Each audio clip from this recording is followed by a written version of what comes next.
بسم اللہ الرحمن الرحیم۔ بھائیو دوستو، شرم و حیا ایمان کا ایک اہم جز ہے،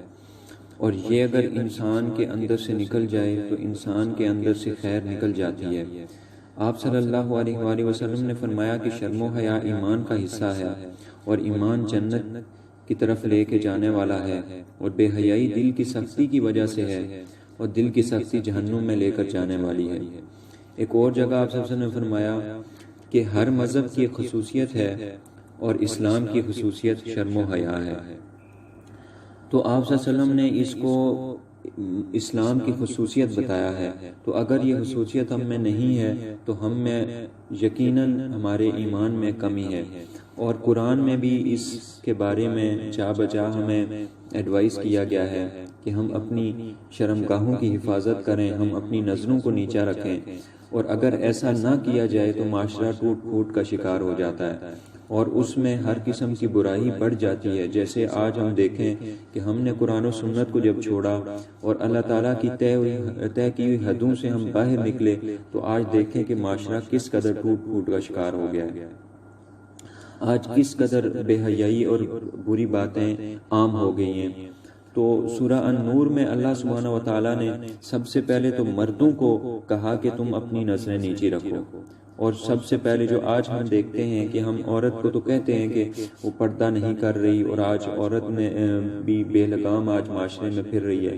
لیکن آج مرد بھی اپنی نظروں کو نیچا نہیں کرتے، وہ اس برائی میں برابر کے شریک ہیں۔ تو اللہ سبحانہ و تعالیٰ نے سورہ نور آیہ نمبر 30 میں پہلے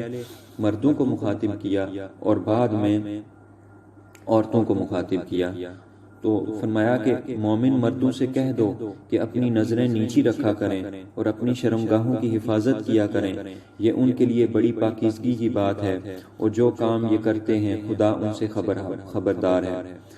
تو یہاں فرمایا کہ جو کام تم کرتے ہو اللہ سبحانہ وتعالیٰ اس سے خبردار ہے، کہ تمہاری آنکھیں جدھر پھرتی ہیں شاید لوگ تو اس کو نہ پڑھ سکیں، لوگ تو نہ پہچان سکیں کہ تم کدھر دیکھ رہے ہو، کیا دیکھ رہے ہو، کیا سوچ رہے ہو، لیکن اللہ سبحانہ وتعالیٰ ہر چیز سے باخبر ہیں، اور ہماری نظروں کے پھرنے کو بھی جانتے ہیں کہ ہماری نظریں کہاں پھری ہیں، کتنی دفعہ کہیں پڑی ہیں آنکھیں،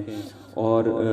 کس نیت سے ہم نے دیکھا ہے کہیں۔ تو اللہ سبحانہ وتعالیٰ ان ساری چیزوں کو جانتے ہیں، اور اس کے بارے میں ہم سے پوچھا جائے گا۔ تو یہاں یہ جو برائی ہے اس کا شروع ہی نظر سے ہوتا ہے، اس کی شروعات ہی بد نظری سے ہوتی ہے۔ تو اسی لیے ہمیں کہہ دیا گیا کہ مومن مردوں سے کہہ دو کہ اپنی نظریں نیچی رکھا کریں۔ اس کے بعد پھر دوسری آیہ نمبر 31 میں عورتوں کو مخاطب کیا، اور مومن عورتوں سے بھی کہہ دو کہ وہ اپنی نگاہیں نیچی رکھا کریں اور اپنی شرمگاہوں کی حفاظت کریں، اور اپنی آرائش یعنی زیور کے مقامات کو ظاہر نہ ہونے دیا کریں مگر جو ان میں سے کھلا رہتا ہو، اور اپنے سینوں پر اوڑھنیاں اوڑھے رکھا کریں، اور اپنے خاوند اور باپ اور سسر اور بیٹوں اور خاوند کے بیٹوں اور بھائیوں اور بھتیجوں اور بانجوں اور اپنی ہی قسم کی عورتوں اور لونڈی غلاموں کے سوا نیز ان خدام کے جو عورتوں کی خواہش نہ رکھیں، یا ایسے لڑکوں کے جو عورتوں کے پردے کی چیزوں سے واقف نہ ہوں، غرض ان لوگوں کے سوا کسی پر اپنی زینت ظاہر نہ ہونے دیں، اور اپنے پاؤں ایسے طور سے زمین پر نہ ماریں کہ ان کا پوشیدہ زیور معلوم ہو جائے، اور مومنو سب خدا کے آگے توبہ کرو تاکہ فلاح پاؤ۔ تو یہاں فرما دیا کہ مومن عورتوں کو بھی کہا کہ تم بھی اپنی نظر نیچے رکھو اور اپنی شرمگاہوں کی حفاظت کرو، اور پردے اپنے چہروں پر اور اپنے سینوں پر اوڑھے رہا کرو۔ اور آج دیکھیں کہ یہ چیزیں ختم ہوتی جا رہی ہیں، چاہے وہ عام معاشرے میں ہو، سوسائٹی میں ہو، یا میڈیا کے ذریعے ہو، کیونکہ جب میڈیا میں بھی آپ دیکھ رہے ہیں ڈیفینیٹلی تو وہ بھی بد نظری کے زمرے میں آتا ہے، اور جو برائی آج معاشرے میں پھیل رہی ہے میڈیا کے ذریعے اور ویسے ہماری سوسائٹی میں، تو اس کی وجہ سے آج دیکھیں کہ معاشرہ کتنا ٹوٹ پھوٹ کا شکار ہوا ہے، کہ فیملی سسٹم بالکل ڈسٹرب ہو کے رہ گیا ہے اور بالکل سکون اور آرام ہمارے دلوں سے اور ہمارے گھروں سے بالکل ختم ہو گیا ہے۔ تو ہمیں آج اس چیز کی ضرورت ہے کہ ہم اللہ تعالیٰ کے کلام کی طرف لوٹیں اور اللہ تعالیٰ کی طے ہوئی حدوں میں واپس لوٹیں، تاکہ ہم اس دنیا میں بھی عزت اور سکون کی زندگی گزار سکیں، اور آخرت میں بھی ہم جب اللہ سبحانہ و تعالیٰ کے سامنے پیش ہوں، جب ہمارا نامہ اعمال اللہ سبحانہ و تعالیٰ کے سامنے پیش کیا جائے تو ہمیں شرمندگی کا سامنا نہ کرنا پڑے، اور ہمیں اس دن وہ قیامت کا عذاب کہ جس کے بارے میں قرآن میں فرمایا گیا کہ اس دن ماں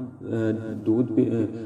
پیتے ہوئے بچے کو بھی پھینک دے گی۔ آج ہم دنیا کے معاملے میں دیکھتے ہیں کہ کتنی بڑی بھی مصیبت آ جائے، کہیں آگ بھی لگی ہو، کہیں کچھ بھی ہو رہا ہو، ماں اپنے بچے کو نہیں چھوڑ کے جاتی، لیکن وہ اس قدر سخت دن ہوگا، اس قدر مصیبت زدہ دن ہوگا اور اس قدر خوفناک دن ہوگا کہ ماں اپنے بچے کو پھینک دے گی۔ تو وہ ذرا تصور تو کریں کہ وہ کس قدر خوفناک ہوگا۔ تو آئیے اس